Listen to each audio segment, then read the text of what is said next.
খাগড়াছড়ির দীঘিনালা উপজেলার কবাখালী ইউনিয়নের উত্তর হাচিনসানপুর এলাকায় বার্মিজ প্রজাতির অজগর সাপ উদ্ধার করে বন বিভাগে হস্তান্তর করেছে স্থানীয় বাসিন্দারা। খাগড়াছড়ি থেকে বিপ্লব তালুকদারের প্রতিবেদনে দেখুন বিস্তারিত। আজ সোমবার ২৯ জুন সকাল ৯টার দিকে উত্তর হাচিনসনপুর এলাকার একটি নালাতে জামাল উদ্দিনের মাছ ধরার জালে আটকে পড়ে বার্মিজ প্রজাতির অজগর সাপ। সেখান থেকে সাপটিকে উদ্ধার করে নেচার কনজারভেশন অ্যালায়েন্স সংগঠক হৃদয় বড়ুয়া।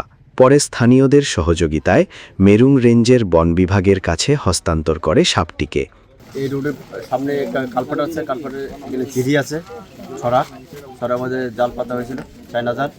ওখান থেকে জালে আটকাইছে। ওখানে আমরা লোকজন জানার পরে আমরা যাই ধরছি, নিয়ে আসা বন বিভাগের ফোন দিয়েছি, ফোন দিয়ে এটা দেখতে পাচ্ছেন, এটা হচ্ছে একটা বার্মিজ পাইথন। এই সাপটা সম্পূর্ণ নির্বিষ সাপ। বাংলাদেশে এই সাপ সহ বাংলাদেশে প্রাপ্ত প্রায় 85 প্রজাতির সাপই কিন্তু নির্বিষ।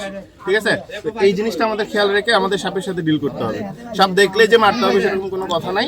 সাপ দেখলে সচেতনতা বৃদ্ধির জন্য আমরা যে স্বেচ্ছাসেবী সংগঠনগুলো আছে সেগুলোর সাথে যোগাযোগ করতে পারি, অথবা আমাদের স্থানীয় বন বিভাগ আছে, বন বিভাগের সাথে যোগাযোগ করতে পারি।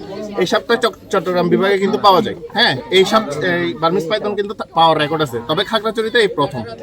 মেরুং রেঞ্জের উপবনরক্ষক কর্মকর্তা মোহাম্মদ জাফরুল্লাহ বলেন, বার্মিজ প্রজাতির এ অজগরটি ৮ ফুট লম্বা এবং ওজনে 7 কেজি 800 গ্রাম। দীঘিনালা উপজেলায় মেরুং রেঞ্জ থেকে আমরা এসেছি। হাসিনসানপুর গ্রামবাসীদের তথ্যের ভিত্তিতে অজগর সাপটি ধরা পড়েছে।